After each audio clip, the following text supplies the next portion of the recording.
Have you ever wondered why some people seem to move forward after heartbreak, rejection, or disappointment, while others stay emotionally stuck for years? Many believe healing simply means waiting for enough time to pass. But time alone doesn't heal anything. It only creates distance. Real healing happens when you understand what's happening inside your mind, your emotions, and your nervous system. That's why so many people think they're over it until one message, one memory, or one unexpected encounter pulls them right back into the pain. One of the biggest misconceptions people have about healing is believing they need to stop feeling pain before they can move on. In reality, healing begins the moment you stop treating your emotions like enemies that need to be defeated. Think about it for a second. Have you ever told yourself, I shouldn't still feel this way? Or, why can't I just get over it? Those thoughts don't make the pain disappear. They often make it heavier because you're now carrying two burdens, the original hurt and the shame of still feeling it. Imagine trying to hold a beach ball underwater. The harder you push it down, the more forcefully it wants to pop back up. Emotions work in a remarkably similar way. The more you suppress sadness, anger, disappointment, or grief, the more they tend to surface unexpectedly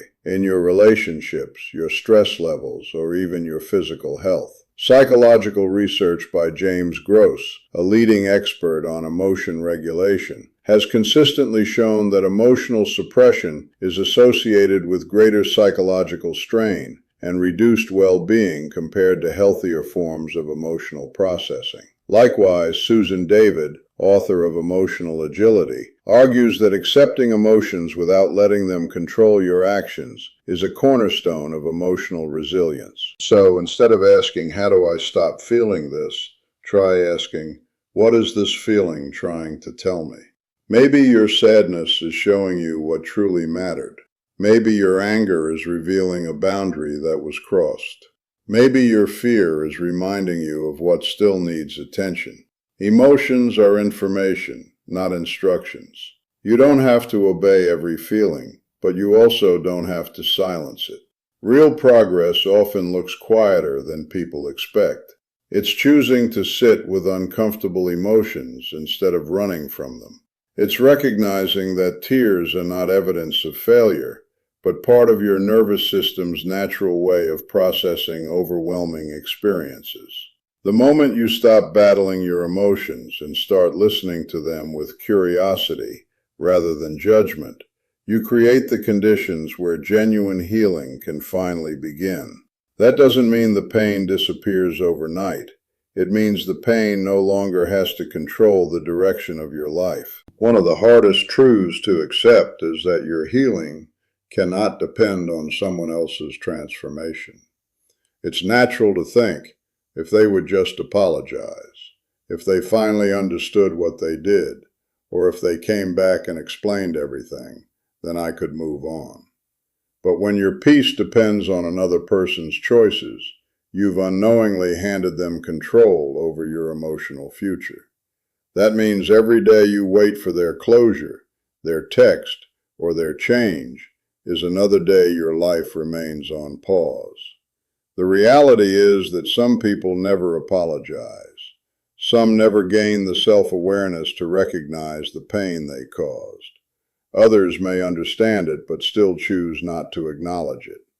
If your healing requires them to become a different person, you're asking life to guarantee something it simply can't promise.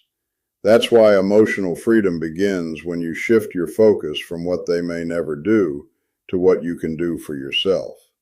Psychologist Harriet Lerner, in her work on relationships and emotional boundaries, explains that waiting for validation from someone who hurt us often keeps us emotionally entangled with them. Similarly, research on self-compassion by Kristen Neff has found that people who learn to treat themselves with understanding rather than relying on external validation tend to recover more effectively from emotional setbacks and relationship pain. Healing grows when your sense of worth comes from within instead of being dependent on another person's behavior. Ask yourself this question. If you knew with absolute certainty that this person would never contact you again, what would your next step be? That answer is probably the direction your healing has been waiting for all along. It might mean forgiving, not because they deserve it, but because you deserve relief. It might mean setting boundaries, investing in friendships, pursuing goals, or rebuilding parts of yourself that were neglected while you were focused on someone else. The most empowering moment comes when you realize closure is not always something you receive. Often it's something you create. It's the decision to stop waiting for a different ending and start writing a new chapter with the life that's already in front of you.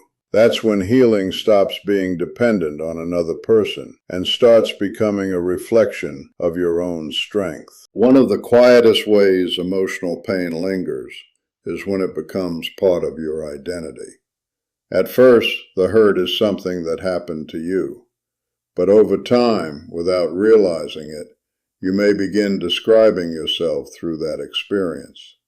You stop saying, "I went through a painful relationship," and start believing, "I'm someone who always gets abandoned," or "I'm just not enough."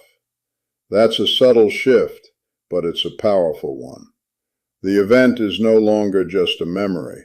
It becomes the lens through which you see yourself and every new relationship that follows. Think about how often your inner voice repeats the same story. When someone doesn't reply to your message, do you assume they're losing interest? When a relationship faces conflict, do you immediately expect it to end? Those reactions are often less about the present moment and more about an old identity trying to protect itself from being hurt again. The problem is that protection can easily become limitation. You begin expecting disappointment before life has even had a chance to surprise you. Psychologist Carol Dweck has shown through her research on mindset that people who believe their qualities are fixed are more likely to remain trapped by past experiences, while those who see themselves as capable of growth become more resilient and adaptable. Likewise, researcher Brené Brown emphasizes that shame convinces people they are the problem, whereas healthy self-worth recognizes that making mistakes or experiencing rejection does not define a person's value. The difference between "I failed" and "I am a failure" is the difference between an experience and an identity. Healing begins to accelerate when you separate who you are from what you survived. Your heartbreak may have changed you, but it doesn't get to name you. Your rejection may have wounded your confidence, but it doesn't determine your future. Instead of asking, "What's wrong with me?" begin asking, "What have I learned about myself through this?" That single question shifts your attention from self-condemnation to personal growth. The strongest version of yourself isn't the one who has never been hurt. It's the one who refuses to let pain become a permanent identity. Your past can explain your fears, but it doesn't have to predict your future. Every time you choose courage over old assumptions, self-respect over self-criticism, and growth over resignation, you're reminding yourself that your story is still being written, and the next chapter doesn't have to look like the last one. Many people believe healing means reaching a point where the past no longer crosses their mind. They think that if a memory still appears, it must mean they haven't moved on. But that's not how emotional healing works. The goal isn't to erase your memories. It's to change your relationship with them. A healed person can remember what happened without feeling as though they're living through it all over again. The memory remains, but the emotional grip begins to loosen. Think about a scar on your skin. You can still see where the wound once was, but touching it no longer causes the intense pain it did in the beginning. Emotional healing follows a similar pattern. The experience becomes part of your story, not the force controlling your present. Yet many people unintentionally keep reopening old wounds by replaying the same conversations, imagining different endings, or wondering what they could have done differently. Instead of learning from the past, they become trapped inside it. Psychiatrist Bessel van der Kolk, author of The Body Keeps the Score, explains that unresolved emotional experiences can continue affecting the mind and body long after an event has ended. However, therapeutic approaches that safely process those memories can reduce their emotional intensity without erasing the memories themselves. Similarly, psychologist Daniel Siegel describes how integrating difficult experiences allows people to recall painful events without becoming emotionally overwhelmed by them. In other words, healing doesn't delete the past. It changes the way your brain and nervous system respond to it. The next time an old memory surfaces, resist the urge to ask, "Why am I thinking about this again?" Instead, notice your response. Are you spiraling into self-blame, or are you simply observing that this was once a painful chapter of your life? That difference matters. Healing isn't measured by whether memories appear. It's measured by whether those memories still dictate your emotions, decisions, and sense of self. Eventually, you'll notice something remarkable. The memories that once stole your peace begin to lose their power. You can acknowledge what happened, appreciate the lessons it taught you, and continue moving forward without carrying the same emotional weight. That's not forgetting. That's freedom. The past no longer disappears, but it also no longer has the authority to define your present or limit your future. One of the most overlooked influences on healing is the company you keep. After emotional pain, it's easy to focus only on what happened, but rarely do we ask whether the people around us are helping us recover or quietly keeping us stuck. The truth is that healing doesn't happen in isolation alone. It also happens in the environments we choose. Every conversation, every friendship, and every relationship either reinforces your growth or reinforces your wounds. Take a moment to think about the people you spend the most time with. Do they encourage you to move forward, or do they constantly invite you to relive the past? There is a difference between someone who listens with compassion and someone who repeatedly fuels resentment.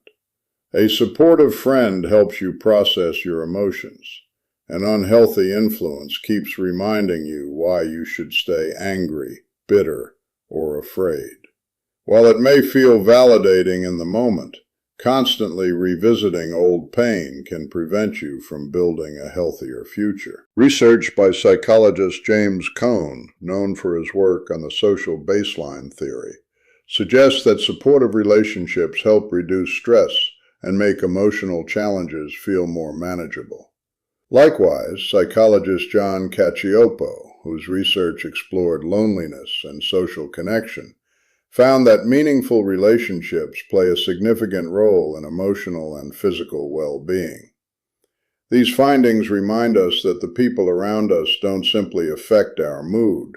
They can influence how effectively we cope with adversity and recover from difficult experiences. This doesn't mean surrounding yourself only with people who tell you everything is fine.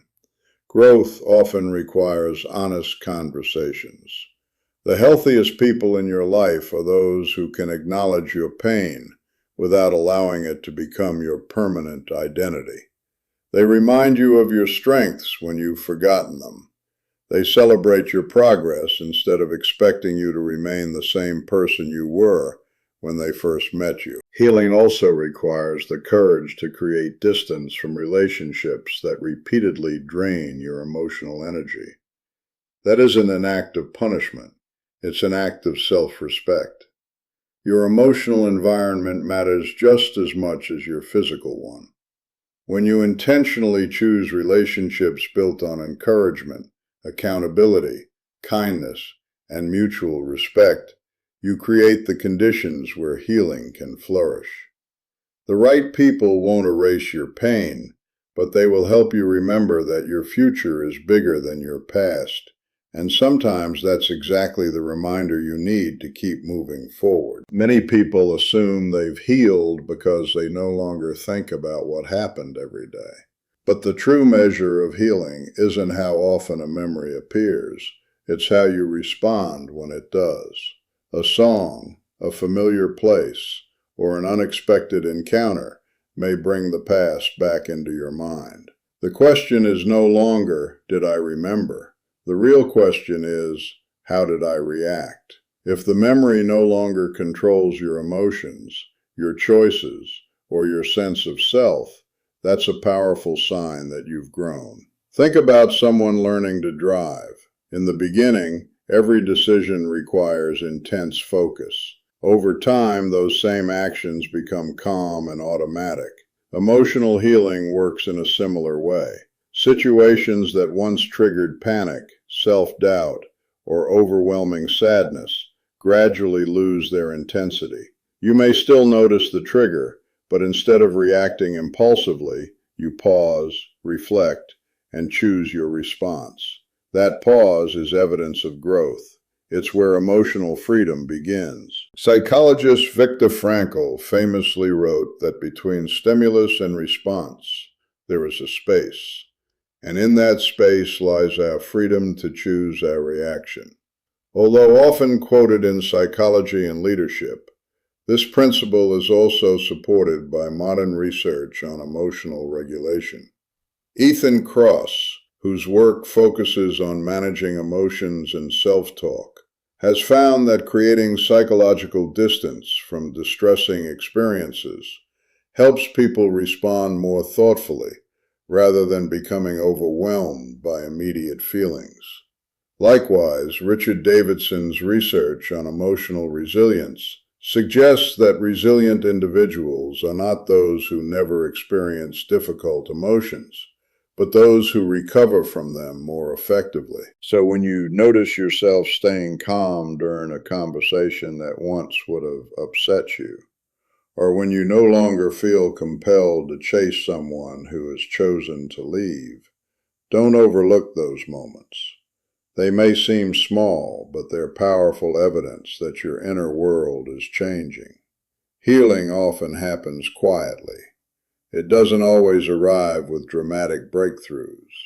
More often, it shows up in the ordinary moments when you choose peace instead of proving a point, self-respect instead of seeking validation, and acceptance instead of resistance. The memories may always exist, but they no longer dictate the direction of your life. You stop asking, why did this happen to me? And begin asking, who am I becoming because of it? That shift marks genuine healing, not because your past disappeared, but because your present is no longer controlled by it, and your future is finally yours to shape.